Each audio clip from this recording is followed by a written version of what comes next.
반갑습니다. 점심 맛있게 드셨어요? 예. 오늘 본문은 디모데후서입니다. 디모데후서는 사도 바울의 마지막 서신으로 잘 알려져 있는 본문입니다. 사도 바울이 아들과 다름없는 디모데에게 마지막으로 전달하는 내용, 즉 유언적인 성격이 담겨져 있는 본문이 디모데후서입니다. 이 글이 전달될 당시의 사회적 분위기를 알면 디모데후서를 보는 눈이 조금 시각이 달라질 수 있습니다. 그러니까 이 디모데후서가 쓰여질 당시의 사회적 분위기가 이랬습니다. 예수님이 승천하시면서 내가 다시 올게 하고 가셨습니다. 다시 오신다고 다시 승천하셨는데 전혀 그런 기미가 안 보이고 있던 상황. 그러다 보니까 의심하는 사람이 생기기 시작을 했습니다. 그러다가 불평하는 사람이 생겼고, 원망하는 사람이 생겼고, 심지어 종교 이탈자까지 생겨나게 됐습니다. 이런 상황 가운데 바울이 말씀을 전합니다. 오해하지 마라. 주님의 통치는 성령 강림 이후에 성령으로 우리와 이전부터 지금 현재까지 그리고 앞으로도 여전히 함께 하신다. 우리에게 우리 눈으로 보이지 않을 뿐 그것이 주님이 다시 오실 때 완벽하게 드러날 테지만 어쨌든 힘내라. 주님이 곧 다시 오신다. 이런 뉘앙스로 디모데후서를 써 내려갔습니다. 이런 시대적 분위기를 알고 보면 본문이 좀 더 와닿습니다. 오늘 본문 3장 1절을 보면요, 말세에 고통하는 때가 이르리니 라고 합니다. 그러니까 마지막 때에 관한 이야기를, 그러니까 임박한 뭔가가 이르렀다라는 것이 이렇게 좀 암시되어 있는 부분이죠. 자, 성경은요 여러 가지 말세에 관한 징조에 대해서 이야기를 하면서 21세기에 나타날 그런 현상적인 이야기들을 많이 들려주는 것을 봅니다. 여러 미래학자들도 그런 이야기들을 많이 하지만 이미 성경 속에서는 비록 포괄적일지는 모르겠지만 그런 사람들의 말의 뉘앙스들이 많이 담겨져 있습니다. 바울은 2000년 전에 이미 이것을 알았다라는 거죠. 그래서 디모데후서 3장 2절부터 5절까지요. 한번 읽어볼까요? 디모데후서 3장 2절부터 5절까지 말씀 우리 다 함께 읽어보도록 하겠습니다. 시작. 교만하며 회방하며 부모를 거역하며 감사치 아니하며 거룩하지 아니하며 무정하며 원통함을 풀지 아니하며 참소하며 절제하지 못하며 사나우며 선한 것을 좋아 아니하며 배반하여 팔며 조급하며 자고하며 쾌락을 사랑하기를 하나님 사랑하는 것보다 더하며 경건의 모양은 있으나 경건의 능력은 부인하는 자니 이 같은 자들에게서 내가 돌아서라. 아멘. 여러분 잘 한번 고민해 보십시오. 이것이 오늘 우리들의 현실과 별다를 게 있겠습니까? 나는 아니겠지 하는 소망으로 바라보지 말고, 나는 잘 살고 있으니까 너나 잘하세요 라고 하면서 스스로를 속이지 말고 정말 이런 현상들을 잘 살펴보고 들여다보면 마지막 때에 일어나는 현상의 모습이 저와 여러분의 모습 속에 빈번하게 나타나고 있다는 것을 볼 수 있습니다.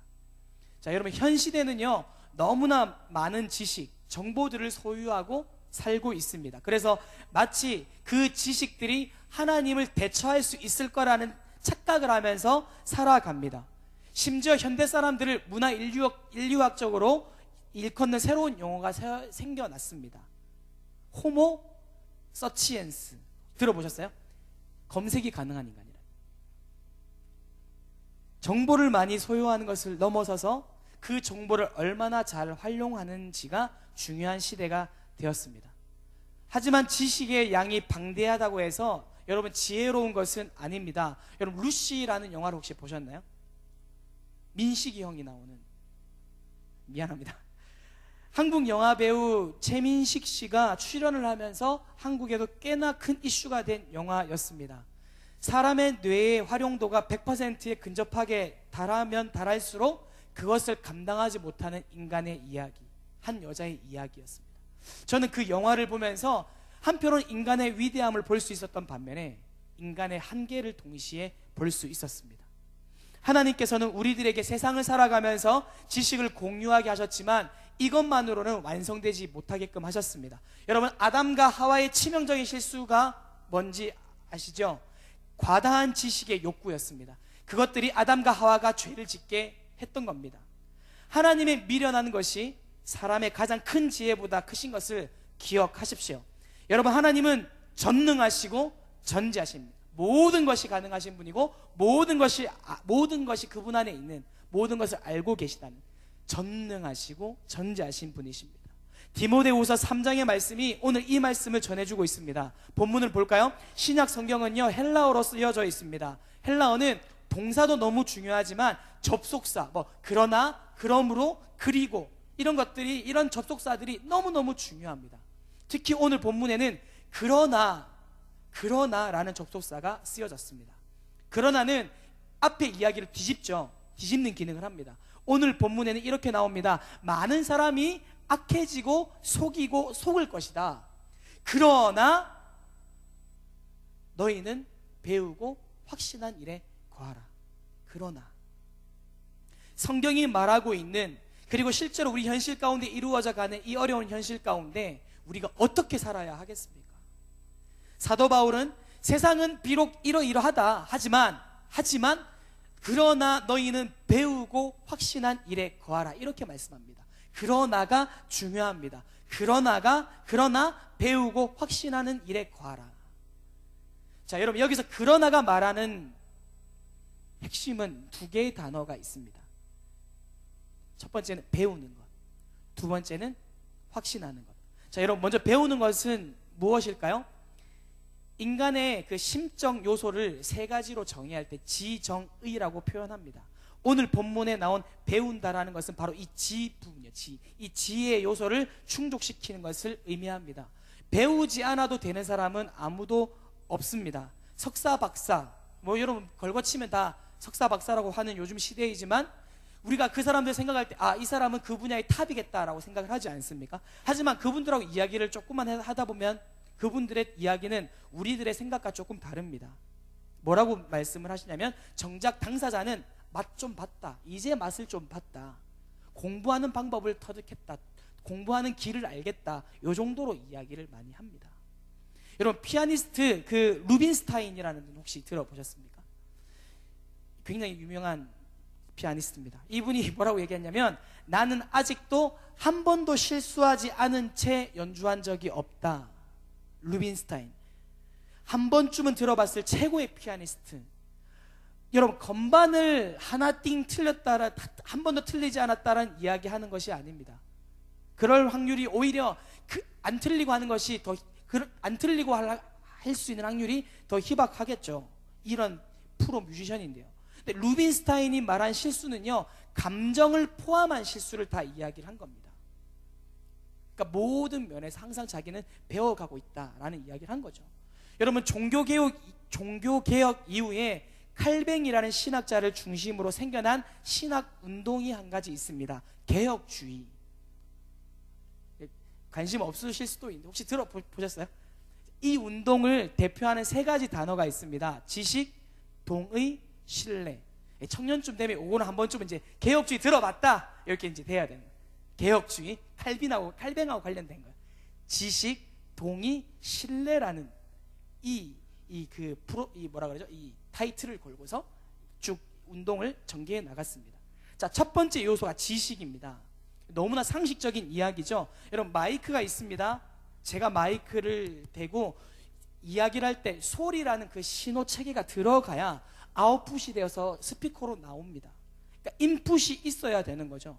인풋이 있어야 아웃풋이 있는 겁니다. 마찬가지로 지식이라는 인풋이 있어야 동의할 수 있고, 더 나아가서는 신뢰가 가능하기 때문에 이 지식이라는 것, 이 인풋이라는 지식의 이 개념은 신뢰의 기초입니다. 그렇기 때문에 우리는 늘 배움의 자세를 가지고 살아가야 합니다. 두 번째 요소는 동의입니다. 동의. 받아들이는 거죠. 신앙이라는 단어와도 비슷합니다. 수용한다는 의미와도 비슷한 단어입니다. 지식을 내 마음속에 받아들이는 것을 신앙이라고 합니다. 물론 동의하는 것만으로 온전한 신앙이라고 할 수는 없습니다. 우리가 아멘 아멘 하지만 이것이 신앙의 전부는 사실 아니거든요. 예를 들어서 제가 고등학생 때 기도원을 굉장히 자주 갔었습니다. 고등학생 때요. 산기도요. 주여 이렇게 하는 거예요. 기도원 많이 찾아갔었습니다. 겨울에 그 추운 밤에 기도하려고 올라가면 별의 사람들이 다 있습니다. 나무 붙잡고 뽑으려고 하는 사람 실제로 저 봤습니다. 쫙 이렇게 뽑는 사람이 있고, 뭐 성질 내는 사람도 있습니다. 막 바위 차고 막 이상한 사람들 굉장히. 아무튼 어느 날 저도 굉장히 열심히 기도하고 있는데 옆에서 계속 중얼중얼하면서 이렇게 기도를 했습니다. 주여 믿습니다. 주여 믿습니다. 믿습니다. 주여 믿습니다. 1시간 동안 이 얘기만. 귀에 너무 기슬리는 거죠. 이 사람 지금 나 기도하고 싶은데. 그래서 제가 기다렸다가 여쭤봤습니다. 뭘 그렇게 믿으시냐고. 그분이 말했습니다. 제가 그렇게 기도했나요? 잘 모르겠습니다 하면서 그냥 내려가는 거였습니다. 지식이 없는 신앙은 맹목적일 가능성이 아주 큽니다. 무조건 덮어놓고 믿는 신앙, 이제는 그만해야 될 때인 거죠. 지식과 동의만으로는 부족합니다. 그래서 세 번째요, 신뢰를 이야기합니다. 신뢰는 내가 그분에게 전적으로 의탁하는 행위입니다. 전적으로 맡긴다라는 뜻입니다. 내 것이 없고 내가 하는 것도 아닙니다. 제 아들 관유가 있습니다. 지금은 그러지 않지만 관유가 몇 년 전에 저랑 아주 재밌게 놀던 놀이가 하나 있습니다. 아빠가 자기 뒤에만 있으면 가만히 있지 않고 잘 앉아 있다가 그냥 발라난 뒤로 까져버리는 거예요. 죄송합니다. 뒤로 눕는 겁니다. 뒤로 확 이렇게 뒤로 넘어오는 겁니다. 그래서 그걸 반복을 하는 거예요. 저는 그것을 받아주고 다시 세워주고 그것을 반복하다 보면 이걸 그렇게 좋아하고 깨르르 막 웃는 겁니다. 그래서 제가 뒤로 툭 일부러 넘어뜨기도 하고 걔는 그냥 아무 생각 없이 뒤로 확 넘어가는 거예요. 근데 우리는 보통 뒤로 툭 밀면 안 넘어가려고 막 이렇게 하잖아요. 이제 뭔가 아니까 장난치기 뒤에서 이렇게 미안합니다. 그럴 수 있잖아요. 근데 관유는 이 아빠를 믿으니까요. 뒤에만 있으면 그냥 뒤로 받쳐주겠지 하고 뒤로 그냥 확 넘어가는 거죠. 여러분, 만약 관유가 의심했다면 이렇게 할 수 있었을까요? 제가 장난친다고 관유가 뒤로 넘어오는 것을 몇 번 받아주다가 한 번 안 받아주면 파! 하면서 그 다음에 얘가 저를 신뢰를 하겠습니까? 그러지 않죠. 아빠를 신뢰하는 겁니다. 아빠는 아프게 하는 사람이 아니라 기쁘게 해주는 사람이구나, 이걸 신뢰하는 겁니다. 여러분, 그런데 종교개혁 이전에는요, 종교적인 오류가 굉장히 많은 때였습니다. 천주교에서는 신앙을 2가지 정도로 나누었었습니다. 하나는 성직자들이 가지고 있는 고급 신앙, 또 하나는 일반 사람들이 가지고 있는 맹목적인 신앙입니다. 사람들에게 그냥 믿으라고 한 거예요. 교회가 결정하면 너네들 무조건 따라오라는 겁니다. 그러다 보니까 많은 오류가 있었겠죠. 여러분, 교황이 갈릴레오를 재판할 때도 시편 93편을 근거로 재판을 했었더랬습니다. 하나님 말씀이 이렇게 나와 있으니 무조건 갈릴레오 보고 이단이라고 한 겁니다. 그런데 읽어보십시오. 시편 93편 읽으면서 지동설을 주장한다고 말한다는 것 자체가 이해가 되지 않습니다. 하지만 가톨릭은 제2바티칸 공회에서도 교황 무호설을 채택을 합니다. 그러니까 교황은 죄가 없다는 거예요. 아무 흠이 없다는 겁니다. 교황의 절대 권력을 의미하는 거죠. 여러분, 나중에 어떻게 했는지 아십니까? 공식적으로 사과했습니다. 잘못 생각했다는 거죠. 여러분, 과학적인 신앙을 가져야 합니다. 관심을 가지고 많이 배워야 합니다. 하지만 이것만으로는 부족합니다. 신뢰가 있어야 하고 그 신뢰를 바탕으로 한 실천도 있어야 합니다. 과학도 신앙적이어야 하고, 이 무슨 말이냐면 조화를 이루어야 한다는 겁니다. 자, 두 번째는 확신하는 것입니다. 확신하는 것. 확신. 예수님 앞에 붙잡혀서 흔들리지 않는 그 신앙이 되기를 바라시는 하나님의 마음입니다. 지혜가 많으면 근심도 많아집니다. 여러분, 식자우환이라고 하죠. 아는 것이 걱정이 되는 상황을 보고 하는 겁니다. 알기만 하면 걱정이 많이 되죠. 지식을 신앙화시키는 것이 필요합니다. 모세를 보십시오. 모세는 애국자입니다. 히브리 교육을 받았고 하나님을 알고 있습니다. 하지만 모세는 사람을 죽였고 40년간 광야에서 훈련을 받게 되었습니다.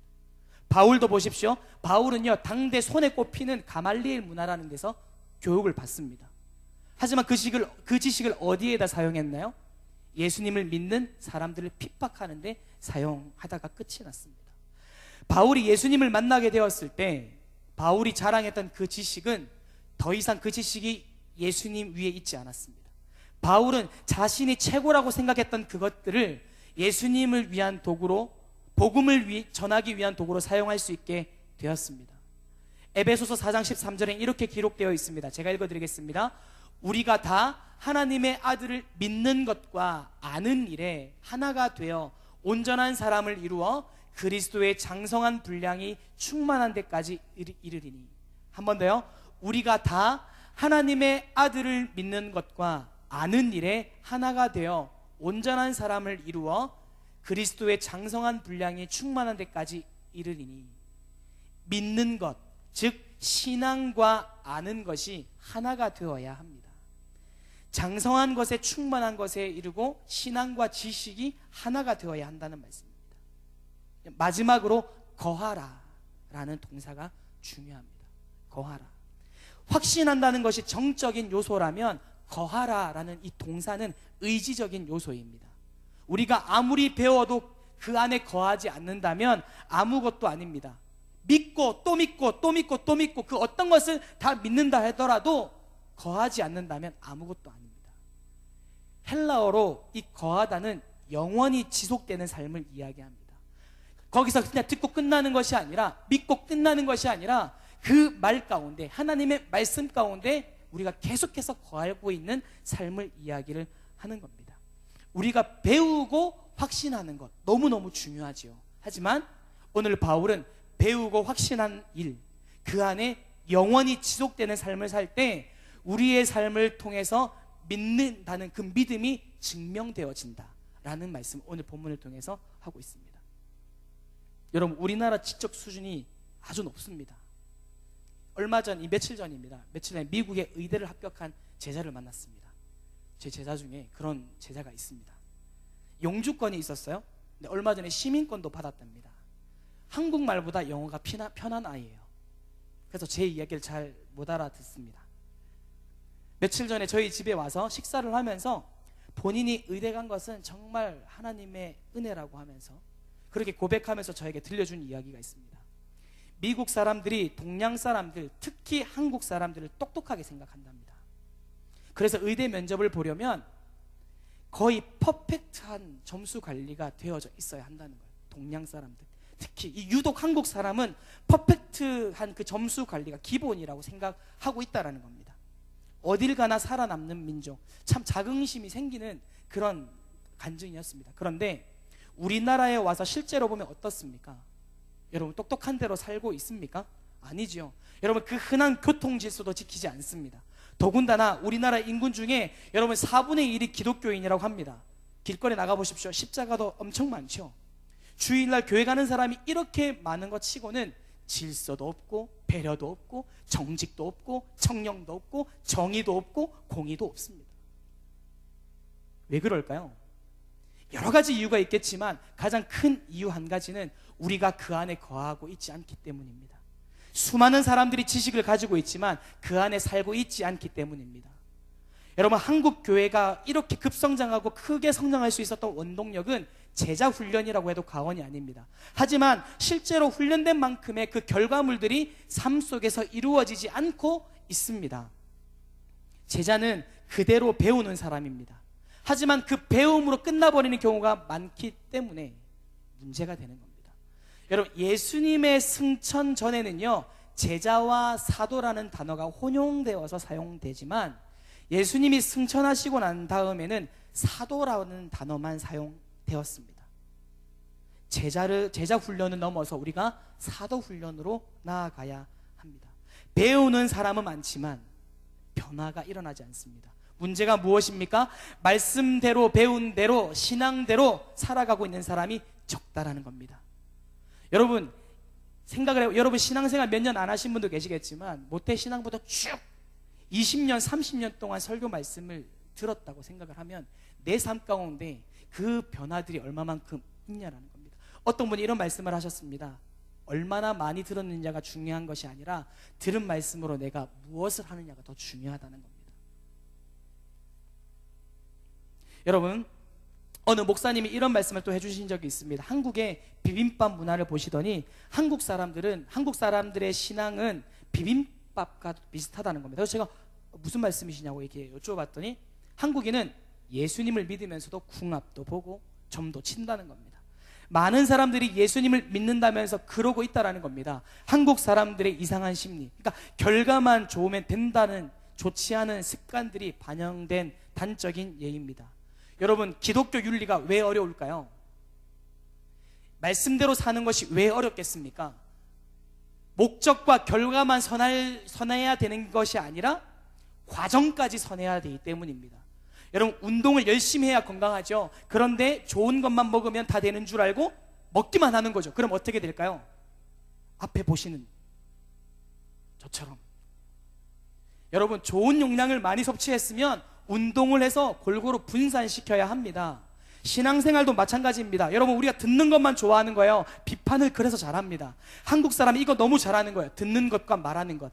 이것이 제자 훈련의 한계였다면 이제 우리는 사도 훈련을 해야 합니다. 세상에 나아가서 예수 믿는 사람답게 살아가는 훈련입니다. 마태복음 5장에 뭐라고 되어 있습니까? 등불은 어디에 두나요?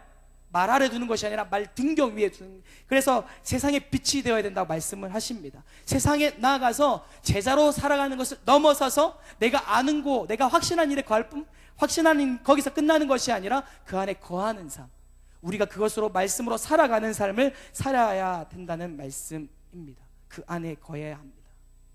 사랑하는 희성청년부 여러분, 먼저 관심을 가지고 배웁시다. GBS 안 하고 가시는 분들 많으시죠? 배웁시다. 배우고 그 안에서 확신하고 신뢰의 자리로 나아갑시다. 그리고 거기서 멈추지 말고 좀 더 나아갑시다. 한 걸음 더. 배우고 확신하는 일, 삶으로 증명하는 일, 살아내는 일. 오늘의 한 걸음이 버겁다라 할지라도 부르심을 향해서 기꺼이 걸어가는 하나님 앞에 사랑받는 저와 여러분 되기를 소망합니다. 기도하겠습니다. 사랑해 주님, 감사드립니다. 이제 배우고 확신한 것에 머무르지 않고 삶 가운데 주신 말씀으로 살아낼 수 있는 사도가 되기를 결심합니다. 주님, 우리들의 결심으로는 할 수 없사오니 주의 성령께서 우리들의 걸음 가운데 동행하여 주옵소서.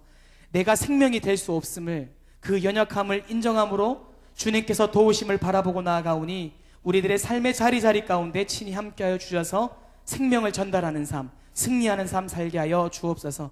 우리가 다 기억하지 못해도 처음과 나중 되시는 그 하나님의 은혜로 우리의 삶 곳곳에 함께 하셨음을 믿습니다. 오늘 주신 말씀처럼 교회와 학교 그리고 직장과 가정에서도 그러한 삶을 살기를 다짐하며 주님의 은혜를 구하오니 겸손을 더하여 주시고 행동할 수 있는 힘과 지혜와 용기를 허락하여 주옵소서. 감사드리며 예수